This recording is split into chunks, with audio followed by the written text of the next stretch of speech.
supuesto, alcanzamos los objetivos previstos. Vamos a desarrollar un poquito esto. En cuanto a proceso,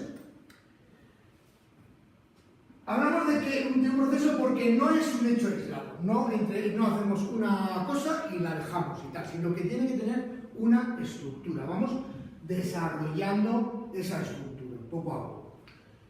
Establecemos una progresión creciente de la aplicación de las cargas. Es decir, eso es uno de los principios del entrenamiento fundamentales. Empezamos más flojo y vamos poco a poco aumentando la carga de entrenamiento. ¿Vale? Eso es fundamental. Eso es fundamental. Si no es así, el entrenamiento no va a ser correcto. ¡Ojo! Luego hay ahora teorías de la planificación que hablan, que es la planificación inversa, y hablaremos de ella un poquito, porque es muy compleja, que hablan de que se puede empezar con cargas más altas y luego terminar con cargas más suaves. Pero bueno, en principio la progresión va a ser creciente. En cuanto a los aspectos pedagógicos en los que nos basamos, hay una planificación, hay una metodología del entrenamiento y hay una didáctica, sobre todo en cuanto a la técnica, en cuanto al desarrollo de la técnica. ¿Vale? En cuanto a los aspectos científicos, el entrenamiento está basado en la fisiología, está basado en la anatomía, está basado en la física, porque, por ejemplo, toda la técnica en casi todos los deportes se basa en la física. O sea, ¿por qué lanzamos el peso de esta manera o en circular o tal, en vez de lanzarlo de otra? Pues porque hay unas leyes de la física que dicen que aplicando las mismas fuerzas, lanzando de una manera, el peso va a ir más lejos que lanzando de otra. Simple y llanamente. Simple y llanamente. ¿Vale? La dietética, fundamental hoy en día. La nutrición, la dietética, vamos a basarnos. El entrenamiento tiene que ir siempre acompañado de ese aspecto, siempre. La psicología, por supuesto, es una de las ciencias que nos va a ayudar muchísimo, porque hay muchos aspectos. No quiere decir que siempre, y menos con deportistas amateur, vayamos a ir al psicólogo para que haga un refuerzo, un apoyo, sino que nosotros mismos, como entrenadores, vamos a hacer un poco de psicólogos en muchas ocasiones y tenemos que basarnos en conocimientos de la psicología para apoyar mentalmente un poco el desarrollo del entrenamiento. Un entrenamiento es muy duro y sobre todo, fijaos, para un amateur muchas veces más que para un profesional, porque tiene... Tienes con esta láser. Láser y pasar ¿A dónde tengo que apuntar con esto? Láser. No, Guanamino. Bueno, entonces, como os digo, la ciencia va a apoyar completamente el entrenamiento. En cuanto a las cargas de trabajo que hablábamos, la carga de trabajo o estímulos de entrenamiento tiene sobre todo tres aspectos: volumen, intensidad y densidad, ¿vale? El volumen, ¿qué es el volumen del entrenamiento? ¿Alguno ha ido? Venga. ¿El número de entrenamientos a la semana? Número de entrenamientos a la semana. ¿Alguna otra teoría? Tiempo, empleado, kilómetros, La cantidad. una unidad de referencia. Vale, vais bien, vais por ese camino. Es la cantidad de entrenamiento. La cantidad. Volumen es igual a cantidad. ¿Qué entendemos por cantidad de entrenamiento? Pues si hablamos de un entrenamiento de fuerza, ¿cuál sería la cantidad? El peso, ¿no? Los kilos totales que hemos levantado. Es decir, en este entrenamiento he levantado 40 toneladas. Pues parece una burrada, pero no es ninguna burrada. Si empezar a sumar repeticiones y kilos. En este entrenamiento he levantado 40 toneladas. En este otro, tanto. En un entrenamiento de resistencia, por ejemplo, ¿cómo mido un entrenamiento de carrera? ¿Cómo mido el volumen? Los kilómetros. La cantidad de kilómetros que he hecho a lo largo de la semana, a lo largo del macrociclo, a lo largo del mesociclo, me da lo mismo. La cantidad de kilómetros. O el tiempo que está ocurriendo. También puedo medir de las dos maneras. Entonces, volumen, cantidad de entrenamiento. Intensidad. ¿Con qué relacionáis este parámetro? Velocidad. Velocidad. Vale. Por ejemplo, vamos a hablar de fuerza. ¿Cuál sería la intensidad de un entrenamiento de fuerza? Los que mueves un... ¿Alguno va al gimnasio, hace pesas habitualmente? Sí. ¿Cómo mides tú tu intensidad? ¿Número de repeticiones? A ver, depende depende si vas a número de repeticiones o vas a... Si vas a más número de repeticiones o vas a... Por eso. Aquí Porcentaje. Porcentaje. O sea, tú tienes que conocer tu fuerza máxima. ¿Vale? Voy a hacer press de banca. ¿Cuánto soy capaz de levantar en press de banca? de una RM. De una RM. ¿120 kilos? Vale, 120 kilos. Esa es una RM. Ahora, a partir de ahí, voy a determinar la intensidad. Intensidad baja, entre el 40 hasta el 55-60% de esa RM. Es decir, yo trabajaría el 40% de 120, serían 30 kilos, ¿no? Entre 30 kilos a 50 kilos aproximadamente, estaría trabajando en intensidad más o menos baja. Intensidad media, ya por ejemplo para hipertrofia, entre el 70 y el 85, entonces sacaría la RM, y para fuerza máxima del 85 al 100%. ¿Vale? Entonces tengo que conocer la base para saber la intensidad. A nivel de carrera, lo has dicho tú, velocidad, ritmo, ¿vale? Y también otra forma de medir la intensidad a nivel de carrera, sobre todo en resistencia. El tiempo. Si yo no... No, el tiempo. Perdona, sí. Para romper un poco el hielo siempre meto alguna no os sintáis mal por eso, ¿eh? ¿El tiempo en qué sentido? El tiempo que te cuesta en hacer. Eso es velocidad, al fin y al cabo es otra manera de decir velocidad, ¿no? O sea, si yo hago una hora de carrera, ¿cómo mido la intensidad? O bien en los kilómetros que he hecho en esa hora. En el tiempo no, porque lógicamente marco una hora. O bien corro, por ejemplo, 10 kilómetros y mido el tiempo. O sea, pero al fin y al cabo es velocidad. Por ejemplo, en bici, potencia, ¿no? Potencia, por ejemplo, en bici, el porcentaje es lo mismo, sería lo mismo que del peso. O sea, yo conozco mi potencia funcional porque tengo un medidor de potencia y a partir de ahí trabajo. Pero hay una forma en resistencia que lo han contado por activa y por pasiva, que estamos midiendo la intensidad del entrenamiento. Equilibrio, las pulsaciones, el ritmo cardíaco. ¿Vale? El ritmo cardíaco. El ritmo cardíaco es muy importante conocerlo, saber cómo responde nuestro lado, porque así podemos, todas las actividades de resistencia las podríamos basar en la intensidad del ritmo cardíaco, igual la natación, que la bicicleta, que la carrera. Podríamos basar en el ritmo cardíaco, ¿vale? Entonces, eso es muy importante conocerlo y saber bien cómo funciona. Bien, eso en cuanto a intensidad. Densidad. Una pregunta, ¿te importa que haga vosotros a la... No, por favor, no. Una cosa, eso sí, hay diapositivas que son mías y otras diapositivas que antes lo estaba comentando con Santiago, que es que he tenido un fallo informático por ahí, he perdido un montón de cosas que tenía de lo que tenía de las clases mías y tal, porque estaba dando acondicionamiento desde que se empezó el TAFA, he estado dando el acondicionamiento todos los años y pues por una mala gestión mía informática lo he perdido. Entonces, para hacerlo rápidamente, he cogido diapositivas que no son mías. Entonces, para vosotros lo que queráis, pero no lo mandéis a ningún sitio porque el copyright me lo salto por ahí. Entonces no me hagáis como algunos de los másteres estos que hay por ahí. Bien, entonces, se ha puesto. Intensidad, hemos dicho esto. Y densidad. La densidad no lo voy a decir yo porque a lo mejor no caéis en esa palabra. Es la relación entre trabajo y descanso. O sea, por ejemplo, si yo entreno 3 días a la semana y descanso 4, mi entrenamiento tiene menos densidad que si yo entreno 5 días y descanso 2. ¿Vale? Si yo hago series de 400 metros y dejo 30 segundos de recuperación, mi entrenamiento tiene más densidad que si dejo 1 minuto y medio de recuperación. ¿Vale? Entonces la densidad es la relación entre trabajo y descanso. Dentro del entrenamiento también en microciclos, macrociclos. También influye la densidad, por supuesto. Cuanto más separado está esto en el tiempo de descanso, más densidad tiene el entrenamiento, lógicamente. ¿Vale? Entonces, la carga de entrenamiento es, de alguna manera, la unión de esos tres factores.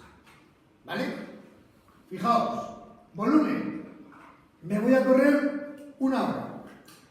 Intensidad, en esa hora puedo correr a 4 minutos el kilómetro, a 5 minutos kilómetro, a 6 minutos kilómetro. Si corro a 4 tengo más carga de entrenamiento que si corro a 6, lógicamente.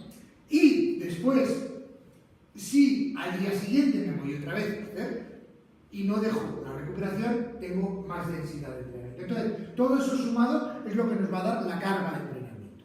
¿Vale? Y eso va a ser con lo que vamos a trabajar habitualmente.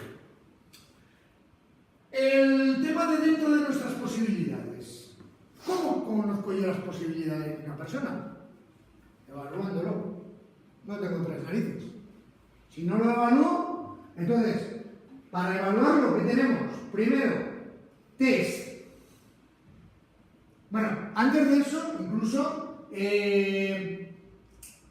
vamos a hablar primero de los test. Los test, tanto físicos como técnicos. Según para qué deporte, según para qué actividad, la técnica será más importante o menos importante. Por ejemplo, es más importante la técnica para la natación que para, entre comillas, que para el ciclismo. Ya sé que hay algunos, pero, por ejemplo, la bicicleta te obliga a llevar una pedalada determinada. Y la técnica es importante, pero no tanto. En la natación, como no tengas una buena técnica, te puedes hinchar de entrenar que no vas a mejorar.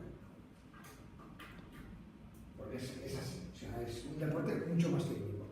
Y ya no hablamos de actividades colectivas, que lógicamente, si nos metemos ya, o individuales con implementos, por ejemplo, badminton, en tenis, en pádel, si no tienes una buena técnica, no. Entonces, el trabajo de técnica es muy importante. Entonces, los test, para mí, pueden ser tanto físicos como técnicos. Es muy importante determinar. Hay gente que odia los test. Gente que odia los test. ¿Por qué? Porque hay que dar el 100% de lo que tiene uno. Si no, un test no vale. Si no das el 100%, no vale. Hay mucha gente que le mandas, mañana me haces un test de 5 minutos de carrera para evaluar la potencia aeróbica. Vale, la velocidad aeróbica máxima.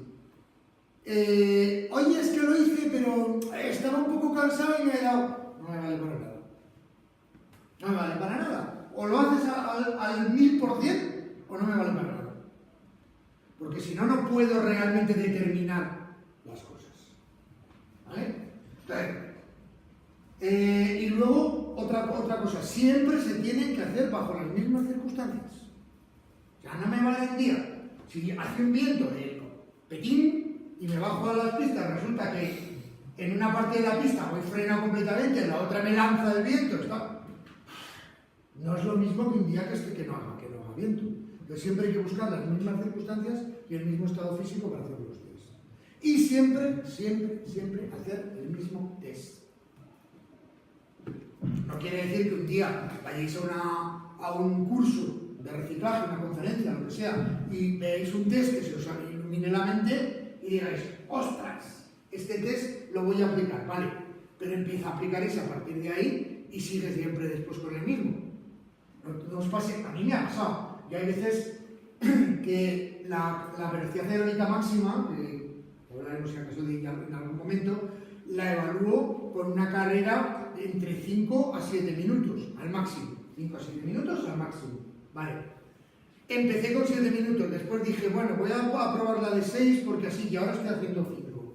Entonces, hay gente que lleva mucho tiempo entrenando conmigo y a lo mejor resulta que le mando la de 5, me hace, yo qué sé, 1350 metros. Llego a casa, miro la anterior y digo, hostia, pues si lo otra vez he ido 1700 y ya se me caen así al suelo de golpe. Digo, pero ¿qué hemos hecho mal? Y luego resulta que la anterior había sido la de 6 minutos en vez de 5. Entonces, claro, lógicamente no tiene nada que ver. Entonces siempre hacer el mismo test para no llevaros a engaños.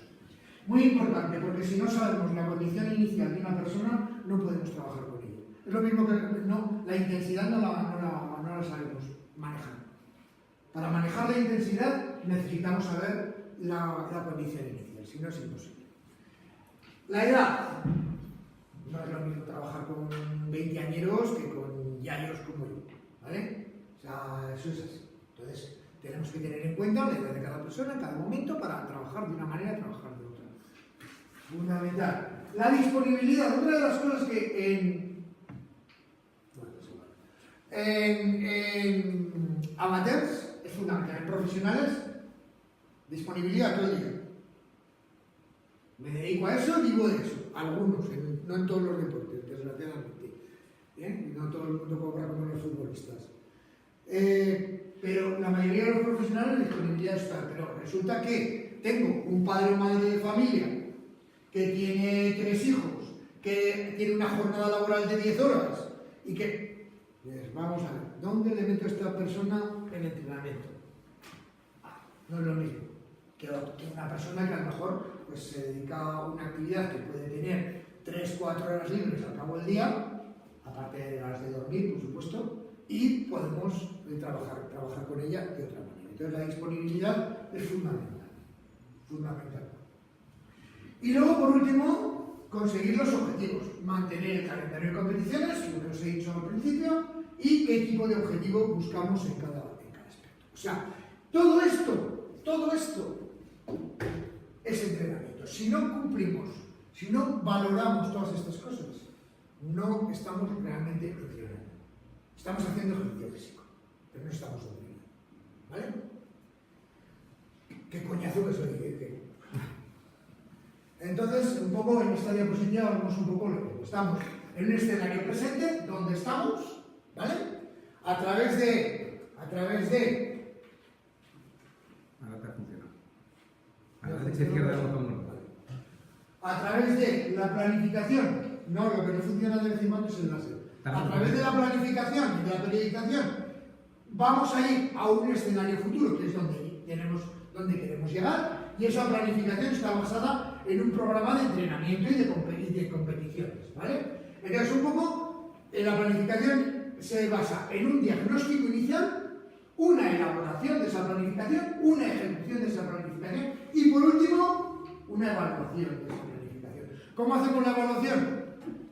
Pues, en principio, la evaluación más drástica, más real, es la competición final, ¿vale?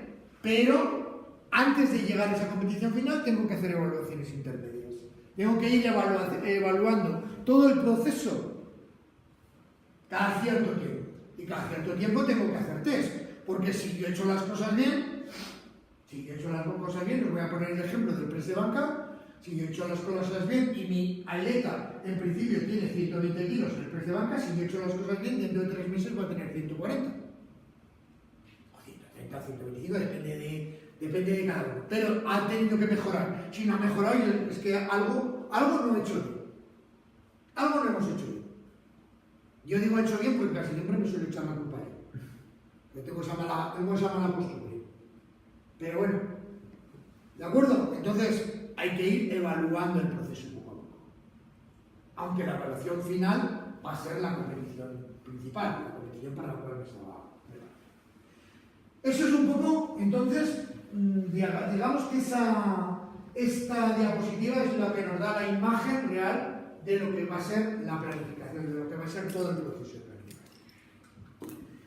Bien, vamos a ver un poquito en qué se basa el entrenamiento. El entrenamiento se basa en la adaptación, en el proceso de adaptación, ¿vale?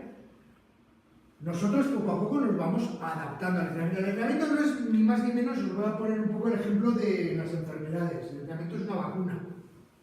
¿Qué se hace en una vacuna? Pues meter un parásito para que... Parásito. Bueno, sí, virus, meter la causa de la enfermedad en dosis muy pequeña, ¿para qué? para el cuerpo, Para que el organismo reaccione y aumente sus defensas. El entrenamiento es lo mismo. Yo cada vez que entreno le estoy gastando una putada al cuerpo. Claro, es así. O sea, le estoy desgastando los depósitos de glucógeno, estoy rompiendo fibras musculares, estoy desestabilizando todo mi sistema hormonal. Coño, entonces ¿para qué vas a, como dice mi madre, ¿para qué haces eso? Entonces, eso lo estoy viendo. Pero ¿qué pasa? Que mi organismo, cuando yo le dejo un tiempo, va a reaccionar y va a superarse. Y la próxima vez que yo entrene, que yo salga a hacer ejercicio físico, resulta que está mucho más preparado que la vez anterior. Con lo cual, la carga de entrenamiento tiene que ser mayor para provocarle otra vez el desequilibrio. Cuando hablamos de equilibrio, hablamos de esa... Anda, qué bonito. A derecha e izquierda del bolo. Pero es que le diría que al... No, derecha e izquierda. No, ya, pero digo, el de láser... Ah, el de centro. Ese Porque de- tarda un poquito en la... vale. Tarda... Vale, hablamos de homeostasis, esa palabra griega tan rimbombante, no es más que el equilibrio de todas las funciones orgánicas, ¿vale? Cuando el organismo está en reposo y todas sus funciones están equilibradas, porque ni tenemos ninguna enfermedad, ni hemos entrenado anteriormente, ni nada, es decir, el reposo absoluto y la salud absoluta, el organismo está en un estado que se llama homeostasis, que es el equilibrio total. Entonces, el objetivo de la recuperación en un entrenamiento siempre va a ser volver al estado de homeostasis para después... Ese estado de homeostasis, lógicamente, va a ser más elevado cuanto más preparado esté el cuerpo. Entonces, no va a ser lo mismo regresar a un estado inicial al principio del entrenamiento que cuando llevamos un tiempo largo entrenando. Estos procesos no solamente procuran volver al punto de partida, sino sobrepasar los niveles iniciales de la capacidad. Eso es lo que se denomina, este fenómeno es lo que se denomina supercompensación. Es decir, que el organismo compensa lo que ha perdido, pero no solamente lo compensa, sino que lo supercompensa, o sea, se hace más fuerte. ¿Vale? Es un poco el tema. Os veo muy caídas, por favor, que lo dicho, que en cualquier momento preguntad, intervenir, por favor, que no...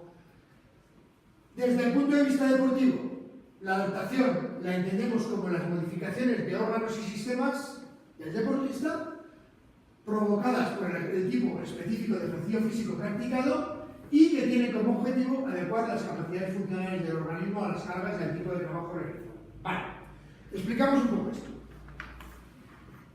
Con el entrenamiento el organismo cambia en algún aspecto. ¿Sí? Dime algún cambio que se te ocurra de... Coge más tono. Más tono a qué te refieres. Muscular. Más tono muscular, ¿vale?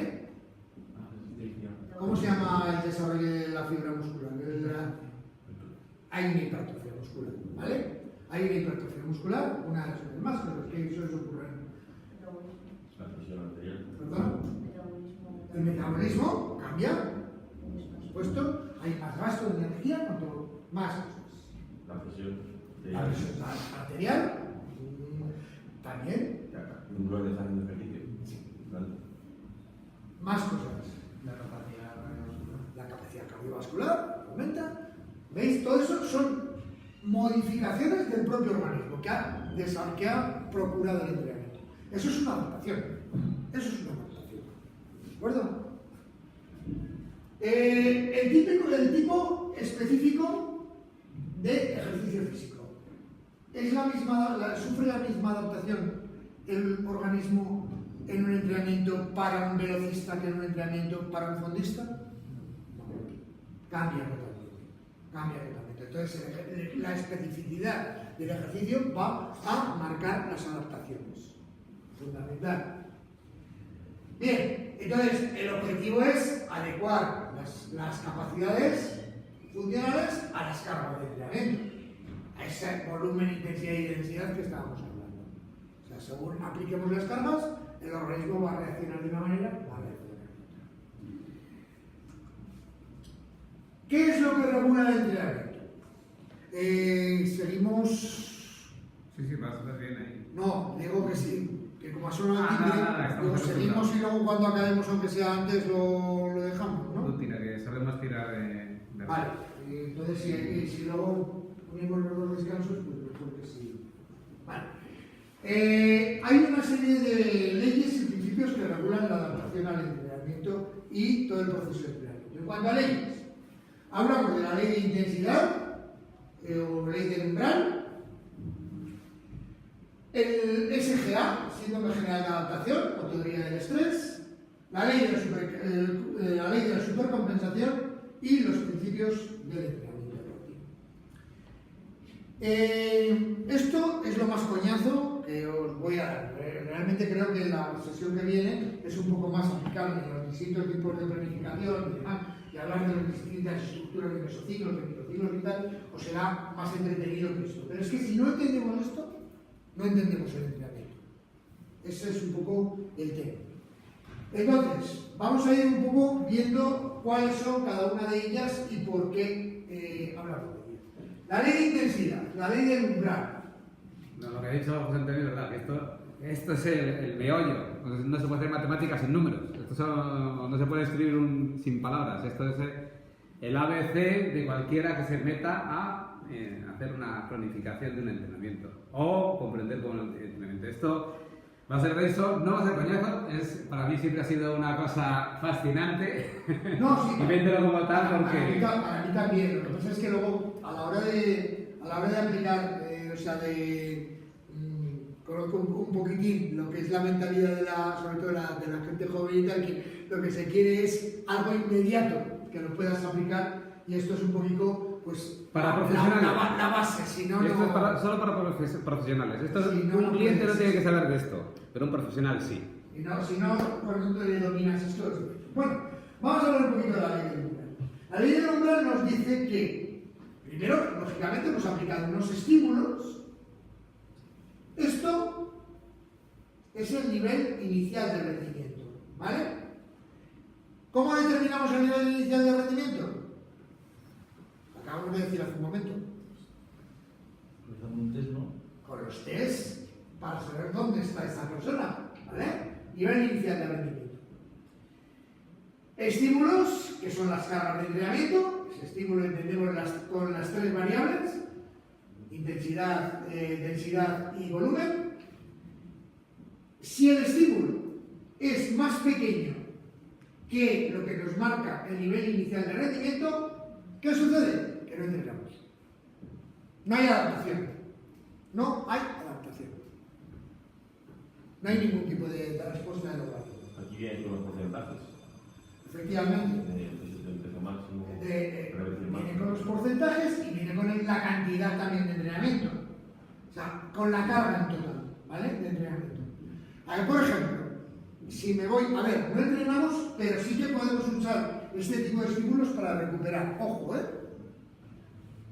Que muchas veces decimos, me he ido a correr, yo creo que vosotros lo habéis, a lo mejor lo habéis usado este término, me he ido a correr para soltar un poquito las piernas nada más. ¿Habéis hecho o hablado nunca en ese aspecto? ¿Por qué? Porque he ido muy despacito, no he ido a entrenar, lo que he ido es a recuperar, a soltar un poquito nada más. Entonces sí que podemos utilizar ese tipo de estímulos para eso. Pero realmente no nos van a entrenar. O sea, por ejemplo, para mejorar mi capacidad aeróbica, yo tengo que correr al 65% de mi velocidad aeróbica máxima, ¿vale? Y eso, haciendo mis cuentas, supone correr a 4:30 minutos el kilómetro. Bueno, pues vamos a poner, por ejemplo, un rango, que es lo que siempre hay, entre 5 y 4:15. Entre 5 minutos y 4:15. Si yo corro por debajo de 5, o sea, por una velocidad más baja que 5, por ejemplo, a 6 minutos kilómetro, yo no estoy entrenando. No estoy entrenando. No hay una adaptación en el organismo. ¿Vale? No sé, no hay una adaptación hacia lo que quieres. Hacia lo que quiero. Pero el cuerpo se beneficiaría también por lo... Se beneficia lo que te digo. Sería una sesión de recuperación. Y los umbrales, lo de los porcentajes, los ha determinado unos estudios, ¿no? Simplemente los aplicas. Sí. Varían también los umbrales. ¿Sabes? Un estudio nuevo dice que en vez del 65 con el 40%. Continuamente. Yo hay una frase que a mis alumnos siempre les he dicho, el primer, y no os lo he dicho a vosotros porque ya estoy perdiendo la costumbre de dar clase, pero desde el principio siempre, esta frase siempre decía, mira, lo que ellos cuenten como verdad, mañana puede ser mentira. Porque en el entrenamiento es así. Y en la fisiología es así. O sea, hoy en día no tiene nada que ver la teoría del entrenamiento y los descubrimientos fisiológicos que ha ido habiendo con hace unos cuantos años. Hace unos cuantos años, el lactato, por ejemplo, sabéis lo que es todo, ¿no? El ácido láctico era el enemigo público número 1. Ahora se ha descubierto que a través del ácido láctico se puede sacar energía, incluso es recomendable en algunos momentos sobrecargar Entonces, ¿qué pasa? Pues que poco a poco, lógicamente, los umbrales, si yo os digo, luego tener en cuenta una cosa, cada capacidad tiene unos umbrales distintos. Cada capacidad tiene unos umbrales distintos, ¿vale? O sea, si yo quiero trabajar fuerza máxima, voy a trabajar en un umbral, y si quiero trabajar hipertrofia, voy a trabajar en un umbral totalmente distinto, ¿vale? Pero que evidentemente varía con el tema de esto. Entonces, tenemos que estar siempre lo más al día posible para esto aplicarlo como... ¿Vale? Entonces, si no llegamos a nuestro umbral base, en principio no entrenamos, no hay adaptación. Si llegamos a nuestro umbral base y nos quedamos ahí, hay un entrenamiento, pero muy ligero. O sea, si yo corro, lo que es el ejemplo que he puesto antes, a 5 minutos kilómetro, sí que estoy entrenando, pero dependiendo del tiempo, dependiendo de muchas cosas, voy a tener adaptación, una pequeña adaptación o no. Y el estímulo óptimo, ¿cuál tiene que ser? El que está más o menos entre umbrales. Ahí es donde voy a ver. ¿Qué pasa si me paso del otro umbral? Pues que sobreentreno. Es decir, y ahora viene la pregunta del millón, por ejemplo, decir, bueno, me parece muy bien, si tú quieres entrenar capacidad aeróbica, tu tope va a ser el 70% de tu velocidad aeróbica máxima. Y si te pasas del 70%, entonces vas a sobreentrenar. Con un día no pasa nada. ¿Qué factor? Del volumen de entrenamiento. Depende del volumen de entrenamiento. Entonces estaría entrenando otra cosa. Habría modificado los hormonas porque estaría entrenando otra cosa. Estaría entrenando potencia aeróbica en vez de capacidad aeróbica. ¿Vale?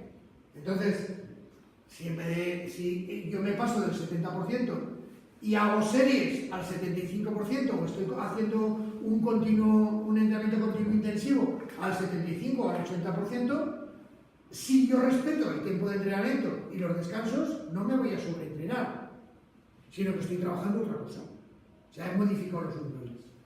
¿Vale? Pues eso es un poco lo que hablamos. Está entrenando para una 10K y no para un maratón. Claro. Es la diferencia. Es la diferencia. Y es lo que la gente no gradúa. Las revistas no te lo dicen. Por eso hay que saber los principios y manejarlos. Por eso estáis aquí. Bien. Es muy peligroso caer en este proceso de forma continua. Porque es lo que nos lleva después a estados de sobreentrenamiento y de agotamiento que el organismo no es capaz de adaptarse. Entonces vamos a caer un poco por debajo de nuestro nivel inicial, ¿vale? Y es muy malo, bueno, muy malo, no es malo, pero no hacemos nada si perdemos el tiempo aquí y aquí casi. ¿Qué es el típico? Lo de aquí es lo típico de la persona que sale todos los días, prácticamente de la semana, o 5 días de la semana, a correr 45 minutos a 5 minutos kilómetro durante toda su vida. Está ahí, no mejora. ¿Entiende? Pum, se mantiene en forma y si voy a correr 4 días a la semana, vale, muy bien, estás más o menos bien, tu organismo ha mejorado, salud, pero no estás entrenando, no estás mejorando, no hay una adaptación continua, ¿vale? Y un poco la... Pero ¿y si la persona no quiere mejorar, qué? ¿Y si la persona no quiere mejorar? De puta madre. Sí, es verdad. Vamos a ver. A nivel salud, ¿qué es lo que os he dicho? Hola, buenas. Es lo que os he dicho desde un principio. Si tú estás en tu gimnasio, la gente va simplemente para hacer un acondicionamiento base, estar bien de salud y tal, todo esto no te vale, a ver, no te vale para nada, no, pero no es totalmente necesario. Necesitas saber las técnicas y tal para no pasarte con él y siempre mantenerle en un tema. Pero lo que estamos hablando es decir, ahora, mañana te llega un cliente y te dice, oye, ¿cómo te llamas? Diego. Oye, Diego, que me voy a preparar para la Beovia San Sebastián del año que viene. ¿Me puedes llevar la preparación? Entonces ya tienes que decir, bueno, a ver cómo lo organizo. Al final habla de ley de umbral, ¿vale? Y que ese entrenamiento te dice, si estás cansado, estás entrenando, si estás reventado, estás sobreentrenado. Sí. Y si te vas después de una semana, has entrenado y estás tan pichi, no has entrenado. O sea, cuando entrenas, te cansas. Sí. Cuando sobreentrenas, te revientas. Y cuando tú vas tan pichi, es que no estás entrenando. Pero por ejemplo, en el entrenamiento de fuerza, igual. una cosa de sudando. Mucha gente No, pero, piensa que no se entrena. claro, bien, pero al día siguiente, ¿cómo está? Ahí está. Al día siguiente no te puedes rascar ni las orejas. Claro, es que muchas veces dices, va, y no... pasa mucho con la escalada. Hay veces que parece que no haces nada tal y al día siguiente te duelen hasta las pestañas. ¿Vale? Entonces ese es un poquito de tema. Sudar, el sudar o no sudar depende mucho de cada tipo de organismo y demás. No es necesario siempre salir sudando para decir, me he pegado una paliza. Hay gente que le gusta muchísimo más, o menos ya eso lo habéis estudiado en fisiología. No. Bueno, eso en cuanto a la ley del umbral. Y aquí también sería relevante, por ejemplo, desde el punto de vista para personas que van al gimnasio, en el ejemplo que he puesto, una persona que tiene sobrepeso y quiere perder peso y el médico le ha mandado a andar, vale, como mejor la primera semana le viene a andar, pero tú sabes que cada día o cada semana tienes que exigir más para que se vaya adaptando y vaya mejorando y para perder más peso, consumir más energía. Eso sería entrenamiento. Eso sí que estaríamos entre... No, mira. Eso estaríamos entre aquí y aquí. Estaríamos entre ahí, poco a poco aumentándole. Eso es entrenamiento, eso es adaptación. Si una persona que llega al gimnasio con 120 kilos y un porcentaje de grasa de un 50 o un 60%, pues evidentemente, simplemente el hecho de que camine en la cinta 10 minutos ya es un entrenamiento para esa persona, probablemente. Pero dentro de un mes, a lo mejor de 120 kilos está en 100 y ha perdido un porcentaje de grasa que a lo mejor está en un 40%. Pues lógicamente tenemos que meterle más intensidad. Ahora el tema de las pérdidas de peso ha variado, es uno de los aspectos que os estaba comentando antes en cuanto al tema de los estudios y de las variaciones en cuanto a las teorías, etc. Ahora varían mucho las teorías sobre el entrenamiento, sí, eso sí es un entrenamiento, con un objetivo de pérdida de peso. Porque antes, lo que tú dices, el médico te decía, camina más tiempo, que no, y ahora te dicen, no, el ejercicio intermitente con una intensidad más elevada va a hacer tantos beneficios o más que un ejercicio continuo. Lo que pasa es que a lo mejor una persona que tiene un sobrepeso muy elevado no le puedes meter dentro de un ejercicio intermitente, ¿vale? Entonces, claro, la musculación, el trabajo de pesas, antes no te lo recomendaban para nada en un programa de pérdida de peso y ahora sí. ¿Por qué? Lo que ha dicho Carmen antes, y por lo del vídeo, por lo que ha dicho Carmen antes, ha cambiado el metabolismo de esa persona. Cuanta más masa muscular, más gasto, más consumo energético. Con lo cual, es bueno que haya un trabajo de... Entonces, por supuesto que sí, que es un entrenamiento de alimentación. Ahí. En cuanto a la ley del umbral, ¿alguna pregunta más? Que quede claro eso. 4 tipos de estímulos. Un estímulo inferior al umbral no entrena, un estímulo que sobrepasa ligeramente el umbral entrena, pero muy a la larga y muy poco, un estímulo entre umbrales va a entrenar y un estímulo por encima del umbral de tolerancia va a provocar sobreentrenamiento. ¿Vale? Eso es, en resumen, lo que es la ley de Doppler. El síndrome general de adaptación de Hans-Segner, el SGA.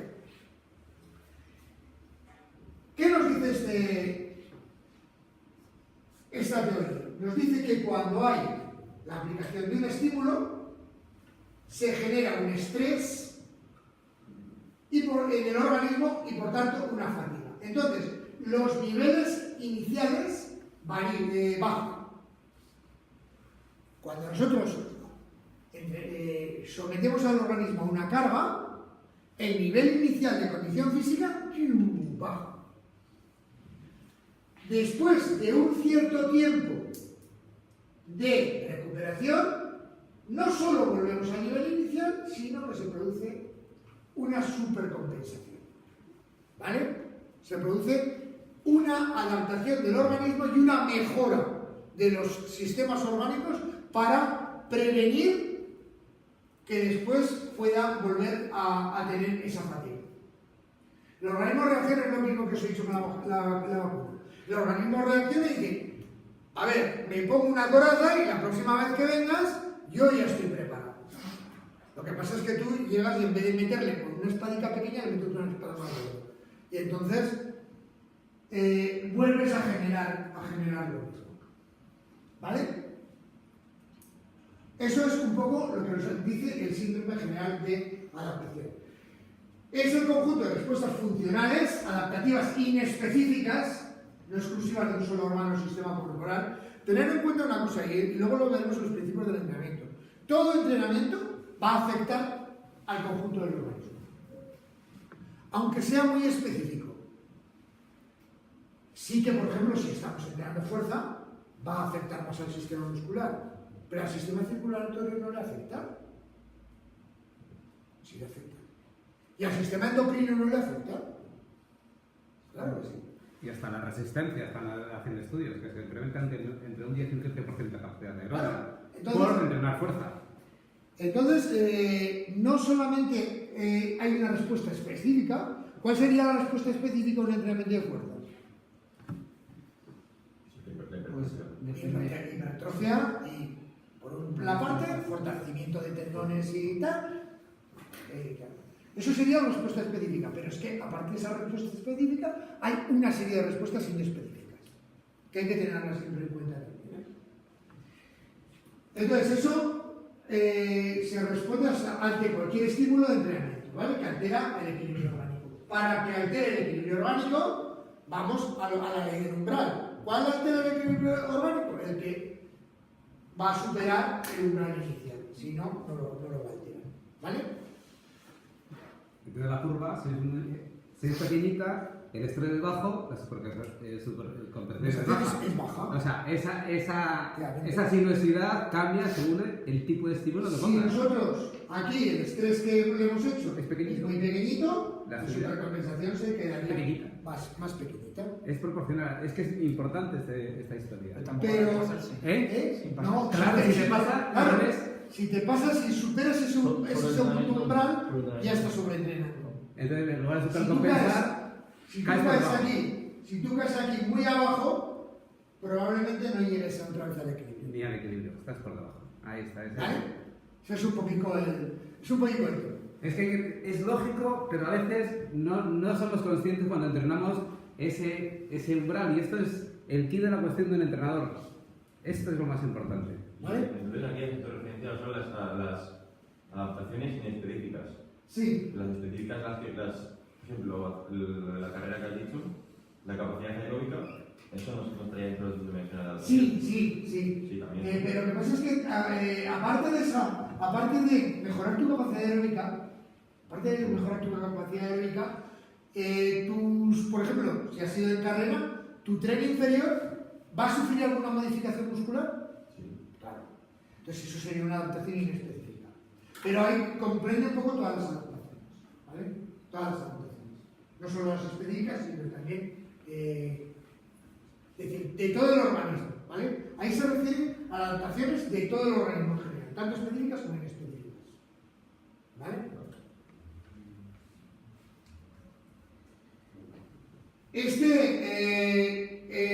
Esta teoría, este síndrome, según el Seyle, hace 3 fases, ¿vale? Una fase de alarma, que sería la primera sensación inicial. ¿Qué es lo que hace el organismo? Pues el organismo reacciona, subida de frecuencia cardíaca, de ritmo respiratorio, de tensión arterial, tal. Fase de alarma, primera fase, cuando empezamos con un ejercicio. Después crearíamos una fase de resistencia, en la cual el organismo va a mejorar y superar los estímulos estresantes y va a aumentar todas las reservas orgánicas. Y después ya una fase de adaptación inicial. Si el estímulo cesa en el tiempo, se va a volver a nivel inicial. Si se continúa aplicando, los cambios se vuelven estables y es lo que ya determina esa subida de nivel en el entrenamiento. ¿Vale? Si nosotros una vez que llegamos aquí, a esta fase de adaptación, resulta que nos pegamos un mes sin volver a hacer ejercicio, volvemos al nivel inicial. ¿Vale? ¿Qué es lo que pasa muchas veces con las temporadas de descanso, con los periodos de transición? Por ejemplo, ahora vamos a poner el fútbol. No me gusta poner nunca el fútbol, por ejemplo, porque le tengo un poco, me imagino que habrá futbolistas por aquí y no es que le tenga manía, no es que le tenga manía al fútbol, le tengo manía a todo lo que hay montado alrededor del fútbol. Y al final, el deporte, que es muy bonito, por supuesto que sí, termina contaminado por todo lo que hay, alrededor. Pero voy a poner como ejemplo el fútbol. Los futbolistas, cuando llegan al final de temporada, tienen un periodo de descanso, pero antes prácticamente estaban el mes o 2 meses que estaban de periodo entre competiciones sin hacer prácticamente nada. ¿Qué pasaba? Que llegaban a la pretemporada y había que empezar prácticamente de cero. Ahora, ¿qué pasa? Lógicamente, y más en equipos de primera, segunda división, que lógicamente están cobrando un pastón, no se les deja bajar a esos niveles, porque si no, estaríamos siempre partiendo de cero. Entonces, a lo mejor se les deja una semana sin hacer nada, pero a partir de la semana hay que volver a entrenar, Entonces, si este periodo, una vez que realiza la adaptación, es muy largo hasta que volvemos a un estímulo, luego veremos en los principios del entrenamiento el principio de la continuidad, que es lo que nos dice precisamente eso. Vamos a volver a nivel inicial, ¿vale? Entonces, 3 fases. Fase de alarma, primera reacción del organismo. Fase de resistencia, reacción del organismo. Y fase de adaptación, ya mejora del organismo en esos niveles, ¿vale? Eso sería un poco lo que es el síndrome general de adaptación. Digo, para linkar con algo que han estado expuesto, la alarma y la resistencia es justamente lo del trabajo intenso para aumentar el gasto metabólico del cuerpo para quemar más calorías, con lo que hemos hablado de la extra de grasa. Que es mejor hacer una intensidad, aumenta la alarma, la resistencia, entonces el metabolismo está aumentado 24, incluso 48 horas después. Efectivamente, es uno de los factores que, por ejemplo, la gente ahora está muy acostumbrados a esto. Estamos muy acostumbrados a esto. Los chicos y las pulseras de actividad nos molan un montón y todo el mundo estamos con él. Me he ido a correr y ha gastado 427 calorías. Ahí está. Bueno, ha gastado 427 calorías, pero ¿qué pasa? Esas 427 calorías, si fueran reales, que luego esa es otra, pero bueno, son las que has gastado corriendo. Pero ahora, ¿qué pasa hasta que tu organismo vuelve al nivel de homeostasis? Que estás siguiendo gastando. Entonces, cuanto más intenso sea ese ejercicio, más tiempo vas a estar gastando calorías. Lo que tú has dicho del trabajo de fuerza máxima, por ejemplo, estás más tiempo hasta que recuperas y tu organismo necesita más alimento, más sustento en todo ese tiempo. ¿Vale? Ahí está, cuando hablemos y no hablaremos tanto de alimentación, es que el cuándo y el qué te alimentes o cosa parecida también hace que las cosas cambien muchísimo. Por eso, Aquí hay mucha ciencia y hay mucha revista. Aquí estáis aprendiendo ciencia, revistas tenéis por todos sitios. Lo cual no quiere decir que todas las revistas sean malas, ¿eh? No, O sea, no. hay que mirar muchas veces artículos. Claro. Hay artículos muy buenos, ¿eh? Exactamente. Hay gente que trabaja muy bien y hay artículos muy buenos. Por eso sí, Pero aprendéis hay aquí, filtrar las revistas. Hay que seleccionar un poquito. Y es igual que el tema de Internet.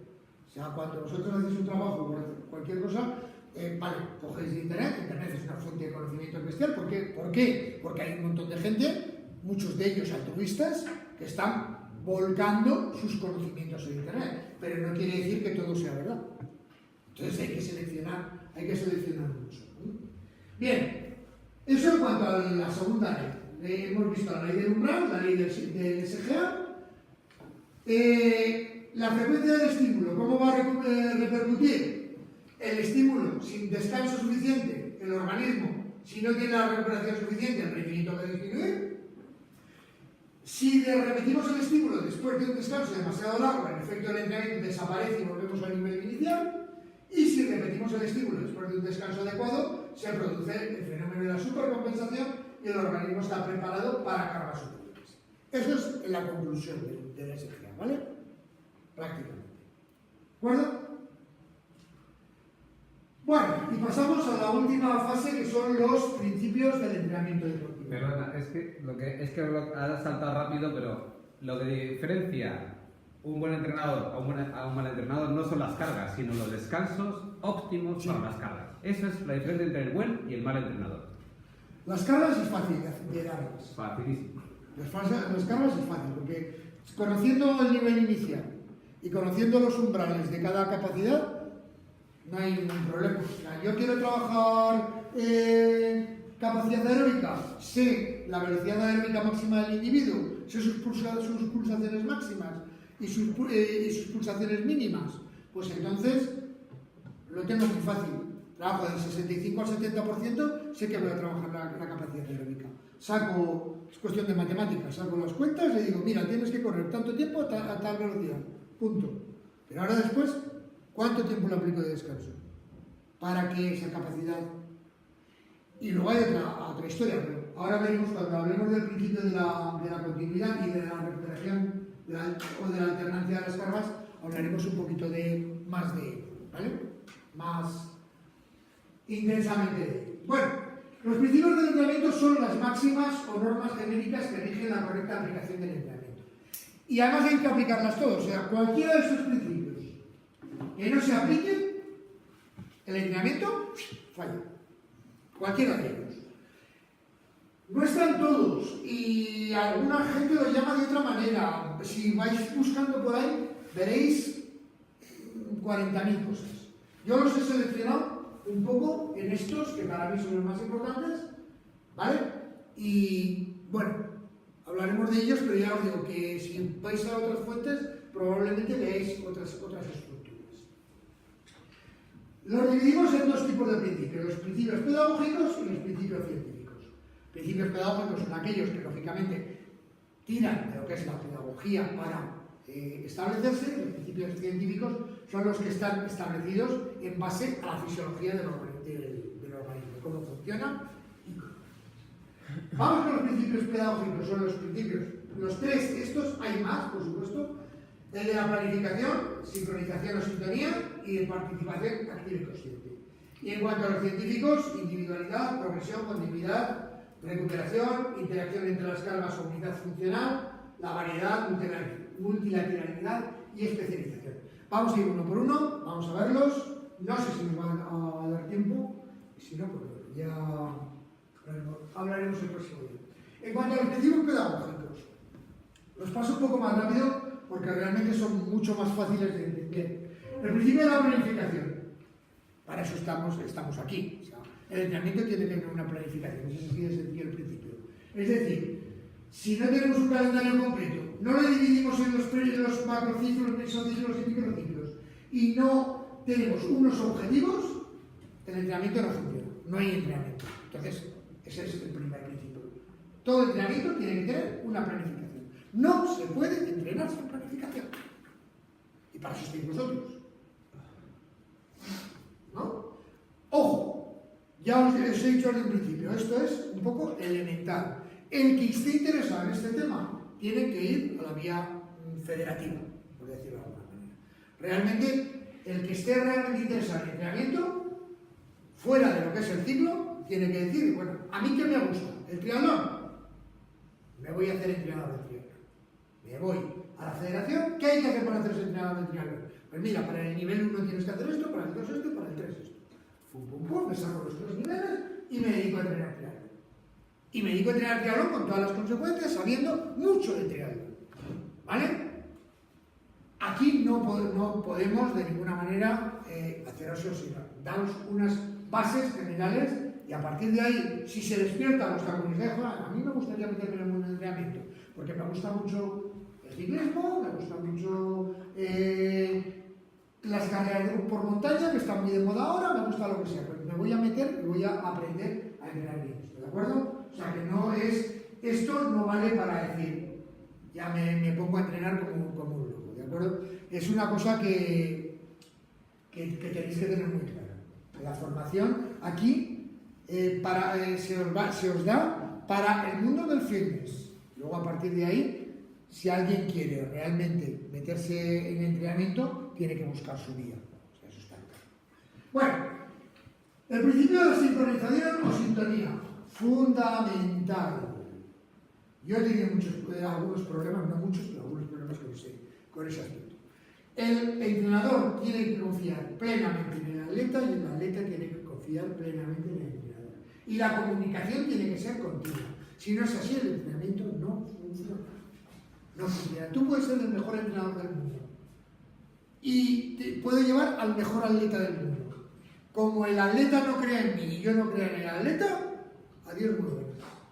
Tiene que haber una comunicación, todo lo que hagas, decírselo al entrenador, estar continuamente. Hay gente que la ha entrenado y, oye, pues es que no muy bien, tal. A ver qué has hecho, vamos a repasar. Esto sí, pero el día de descanso resulta que había quedado con la grupeta para salir y nos hicimos 120 kilómetros con la bici. Y te quedas mirando y dices, Nacho, tú estás tirando el dinero y yo estoy perdiendo mi esfuerzo. Es tontería. ¿Para qué vamos? Si no me comunicas, si piensas que oye, es que aquí me has puesto series de 800 a tanto, pero he hecho series de 1000 porque me gustan más y las he hecho más rápidas. Mira, vámonos. Vale. Vamos a dejarlo. Tontería, ¿para qué? Tontería. Si no estás creyendo en mí, o sea, lo que yo te estoy diciendo, te lo pasas por el arco del triunfo, ¿para qué vamos a estar aquí?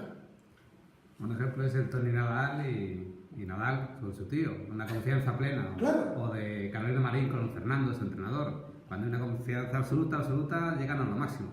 Si no es tontería. Entonces el principio de la sincronización es muy, muy, muy importante.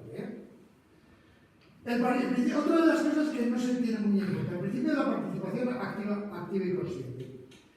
El atleta, el deportista, debe de saber lo que está haciendo. No es que tenga que ser entrenador, pero sí que tiene que tener unas bases y sí que tiene que tener conocimiento de lo que está haciendo. Mira, mi entrenador me ha mandado a correr dos bloques de 10 series de 400 a tanto tal.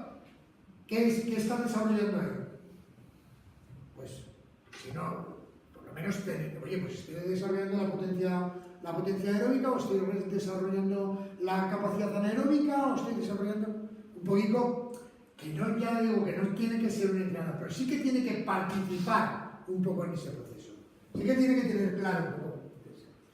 Y eso, vosotros en el gimnasio, aunque no sea entrenamiento, sí que si le mandáis una serie de ejercicios, de repeticiones, de tal, sí que tenéis que explicarlo un poquito. ¿Por qué le habéis mandado estos ejercicios? ¿Por qué le habéis mandado estas series? ¿Por qué hay que ser de la máquina para descansar, estirar un poquito? O sea, ¿por qué? Porque si no se lo explicas, entonces, no le va a dar valor al tipo de descanso de serie. Claro.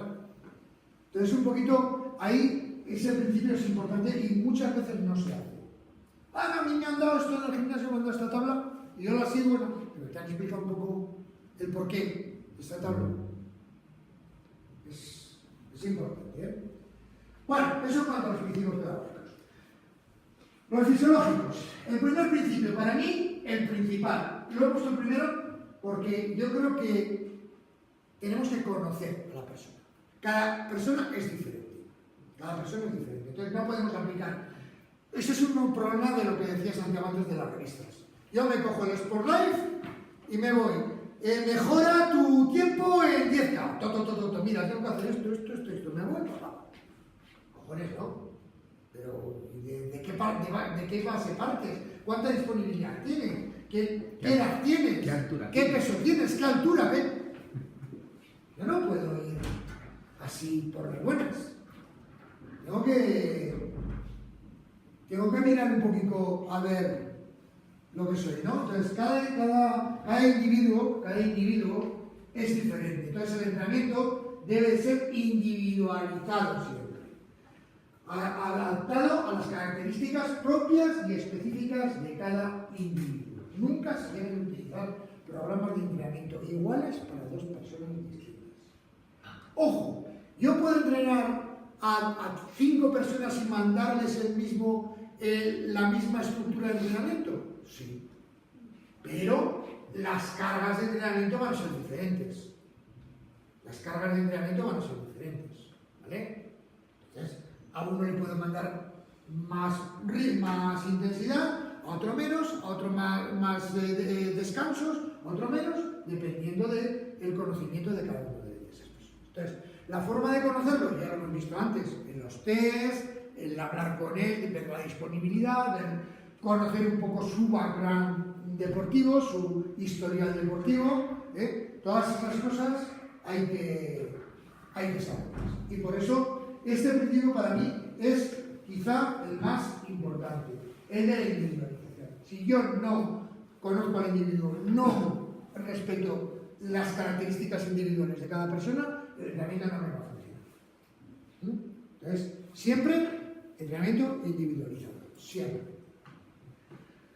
Aquí vienen muchos problemas, decir, bueno, y entonces resulta que yo, si me quiero sacar alguna perrica, porque eso sí que es otra de las cosas que no tiene nada que ver con esto, pero sí que os lo digo, nunca hagáis entrenamiento gratis, lo peor que hay.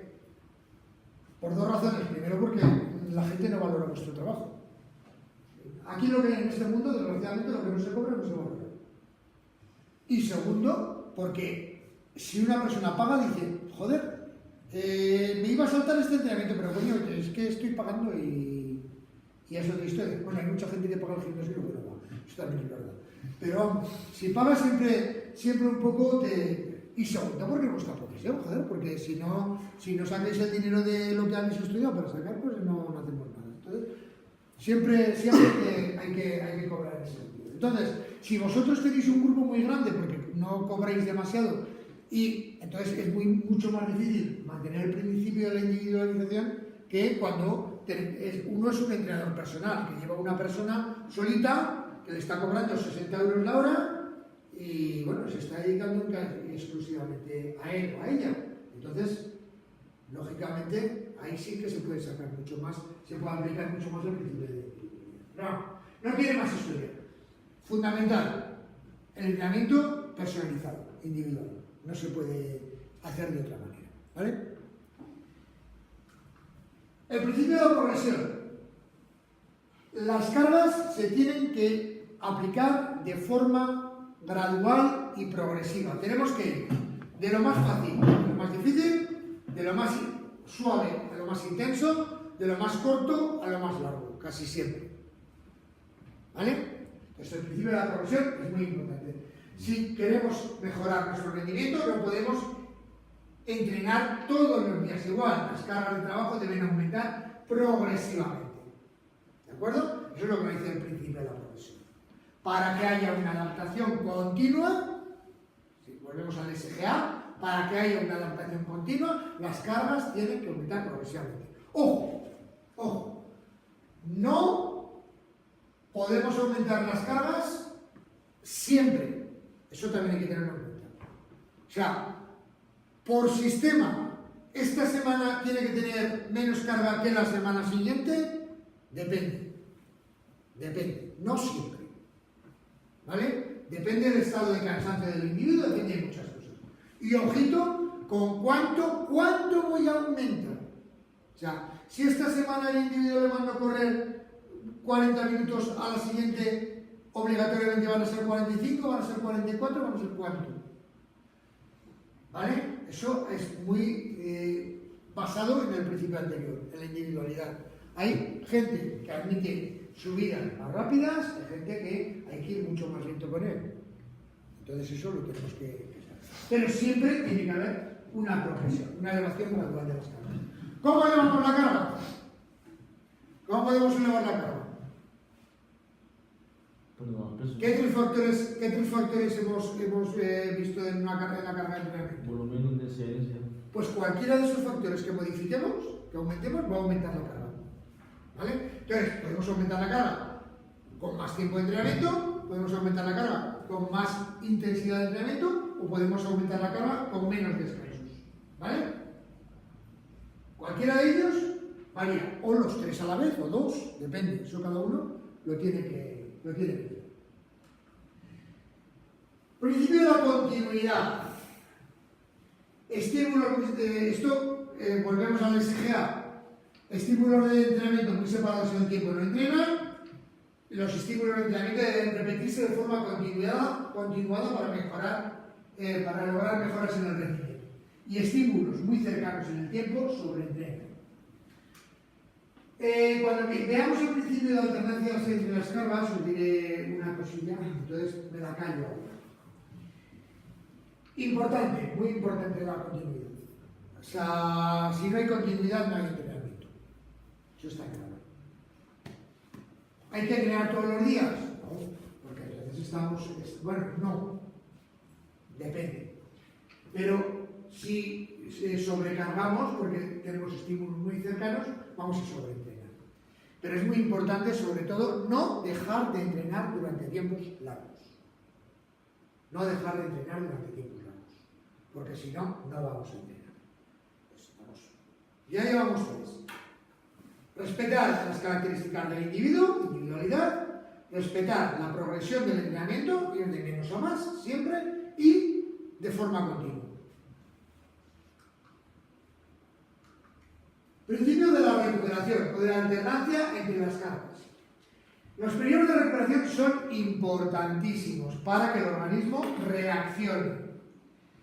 Pero ojo, ¿por qué llamamos este principio también de la alternancia entre las cargas? Porque no siempre hay que dejar de hacer, sino variar la carga. Variar la carga. O sea, los atletas profesionales, por ejemplo, prácticamente entrenan los 7 días de la semana. Los 7 días de la semana. Pero ¿qué pasa? Todos los días no entrenan con la misma carga de entrenamiento. Entonces hay días que la carga de entrenamiento es mucho menor y ese día les sirve de recuperación. Entonces, por eso volvemos al principio de la individualidad. Una persona que empieza a entrenar, que pues hace muy poco tiempo que está entrenando, para recuperar tiene que descansar totalmente, no hacer nada. Un día a la semana por lo menos, dedicarse, porque eso además sirve mucho también de descarga psicológica, no solamente de descarga física, ¿vale? Un día a la semana, decir, hoy fiesta, punto. Pero una atleta profesional eso no se lo puede permitir. Entonces ese día de descanso, probablemente lo que haga pues, un maratoniano será a lo mejor pues hacer un rodaje suavecito de 40 minutos. Lo que para otra persona eso representaría ya de por sí un entrenamiento. O sea, lo que hace es aplicar estímulos que no llegan al umbral de entrenamiento. Y entonces descansa. Pero no deja de entrenar. Lo que hay que hacer es alternar las cargas de manera que supongan... Y también alternar las capacidades. Si por ejemplo, yo estoy entrenando el lunes en el gimnasio fuerza máxima o fuerza explosiva, tal, vamos a poner por ejemplo fuerza máxima. Voy a entrenar el lunes fuerza máxima. ¿El martes me puedo entrenar capacidad aeróbica? Sí. Sin ningún problema. Sin ningún problema. Sin ningún problema. Es más, me va a servir incluso un poquito de recuperación. Sin embargo, no puedo entrenar otra vez fuerza máxima, a no ser que sean otros grupos musculares distintos. Por supuesto, sí. Si entreno pecho y espalda el lunes, el martes puedo entrenar piernas y abdominal, por ejemplo. Por supuesto que sí. Pero no. Entonces, siempre hay que recuperar, tanto en el transcurso de una sesión de entrenamiento, que muchas veces no le damos importancia a los descansos entre series y tal, tienen que tener el tiempo justo. Tienen que tener el tiempo justo para que haya después supercompensación. Muchas veces, sobre todo a nivel de fuerza en los gimnasios, hay gente que le gusta mucho charrar y se pasa 5 minutos entre serie y serie, y otra gente que es una ansia y quiere irse al gimnasio, quiere meter el entrenamiento, entrena 30 minutos y descansa 15 segundos entre serie y serie. Con lo cual, no estamos consiguiendo los resultados, ni uno ni otro. ¿Vale? Entonces la recuperación es importantísima. Si no existe recuperación suficiente, no existirá adaptación ni mejora. ¿Vale? El principio de la unidad funcional es lo que hablábamos antes de las adaptaciones inespecíficas. El organismo es un conjunto unido total y absolutamente.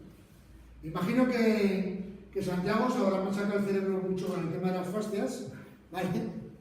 Entonces, todo el organismo está unido, o sea, es que no podemos separar, Entonces sí que, por supuesto, los entrenamientos específicos van a afectar más a una parte que a otra, pero sí que van a afectar también a todos los demás. Entonces tenemos que tenerlo muy en cuenta. Por ejemplo, lo que os he dicho antes del entrenamiento de fuerza máxima y al día siguiente capacidad aeróbica. El día que yo haga capacidad aeróbica, habiendo hecho fuerza máxima el día antes, ¿mi organismo va a estar totalmente descansado como si no lo hubiera hecho? No. Me va a afectar. Otra cosa es que no pueda trabajar, claro que puedo trabajar, pero que me va a afectar lo voy a saber. Es que, ostras, es que voy un poco... Claro que vas.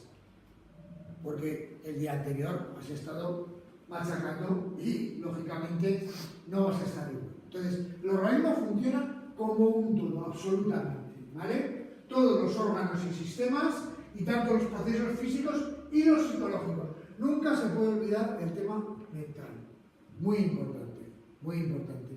Si una persona está cansada mentalmente porque está preocupado por alguna historia, porque le van a pasar la hipoteca del banco y no tiene dinero para responder ese mes, lógicamente no va a entrenar igual. ¿Puede llegar a interrumpir el entrenamiento? Sí, pero totalmente, totalmente. Entonces, eso tenerlo siempre en cuenta. La nutrición, que no está metida aquí, es lo mismo. O sea, si un cuerpo no está bien alimentado, correctamente alimentado, no va a funcionar. Igual que una persona que está y lleva sus pautas y está correctamente alimentada. Eso está claro. El día que os vais de juego, al día siguiente estáis hechos polvo, pues lo mismo también. O sea, ese estrés que le sometió al organismo de dormir menos, el sueño, fundamental. O enfermedad, una lesión, o una caries, cualquier cosa. Hubo hace años, ya no me acuerdo casi ni el nombre, un saltador de longitud que era muy bueno, estaba de los mejores del mundo en su momento, de los pocos españoles que salían en aquellos tiempos que estaba a nivel, y empezó a tener lesiones, y casi dejó de competir, y descubrieron que era por el tema de la boca, tenía un montón de caries, un montón de problemas en la boca, y le causaban facilidad para lesiones. Fijaos hasta qué punto está unido todo en el organismo, absolutamente. El principio de la variedad, fundamental. El entrenamiento, para que sea efectivo, tiene que ser variado. Ojo, no quiere decir esto que todos los días tengamos que hacer algo diferente o que todas las semanas nos tengamos que complicar la vida para hacer algo diferente, porque si no, estamos rompiendo el principio de la continuidad. Estos principios del entrenamiento lo que tienen también es que algunos de ellos se solapan y otros se contradicen a veces, ¿vale? Pero hay que saberlos entender. ¿Qué nos dice el principio de la variedad? Pues que cuantas más estímulos diferentes le demos al organismo, más va a mejorar. Más va a mejorar. Ahora mismo se habla mucho del cross-training, no del crossfit, que es diferente. Del cross-training. ¿Qué es el cross-training? ¿Alguno ha oído alguna vez esa palabra? Un entrenamiento funcional, ¿no? ¿Eh? Un entrenamiento funcional. No. Y dar alguna transferencia de distintos deportes. Es lo que se denomina entrenamiento cruzado. O sea, por ejemplo, si yo estoy entrenando a un corredor de montaña, entreno a varios y me gusta mucho el tema este de las carreras. He hecho en su momento mucha carrera de montaña. Y yo, por ejemplo, para quitarle peso, para quitarle impacto a lo largo de la semana, porque las carreras de montaña se trabaja muchísimo la fuerza excéntrica, sobre todo en las bajadas, y la fuerza excéntrica produce mucho estrés muscular, mucha rotura de fibras y tal. Perdón, se me ha olvidado dejarlo así. Por ejemplo, esto es Mireia Belmonte, una nadadora que corre habitualmente. Es una cosa que jamás antes había hecho a los nadadores. Los nadadores les prohibían correr, o a los ciclistas les prohibían correr también. O los ciclistas con los que fondo. También, o sea, eso de hacer otro deporte, en el caso de los nadadores, Mireia, digamos, que... Vale, es que era Pepa, no sé qué pasaba con la abuela, voy a llamarla. Sí, no te preocupes, estamos casi acabando además.